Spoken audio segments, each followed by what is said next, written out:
Hello, it's Gem Games here once again, and in this video I'm gonna show you how to attach a hat to the player character, and this actually works for any kind of thing that you want to attach to the player. So yeah, let's get started. First, let's go to the PP third person character.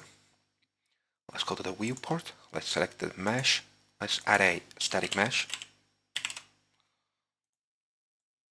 Okay, we have it added here under the character mesh.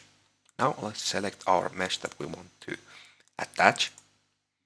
Okay, now we have our hat. Let's move it to the position.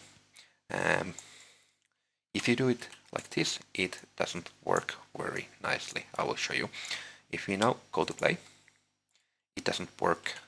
It is not attached to the player, so it doesn't work with the animations correctly. So how we can fix that? What we want to do, we want to double check that we have the mesh under the our skeletal mesh. Now we want to go to the parent socket and search for a head. Okay, now it went somewhere. Now we want to move it to the right location. But first, what we want to do, we want to click on the character mesh and we want to click this show advanced. Here, pause animations. Okay, now let's go back to the static mesh and let's move it to the right location. Let's rotate it 90 degrees and let's move it to here. I think it looks pretty nice.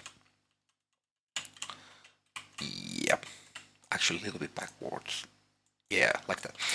Now, when we compile, save and go to play, you can see, okay, sorry, I forgot to enable the animation. So let's click on this again and unpause the animations. Now let's compile, save, play. Now you can see the hat is attached to the character, and this works with any kind of mesh and any kind of attach point. So you can basically here, when you select the parent socket, you can select any bone on the character and set the location. So yeah, I think that was all for this video. If you like what you saw, please click the like button and subscribe for more. And yeah, hope you have a great day and see you in the next one.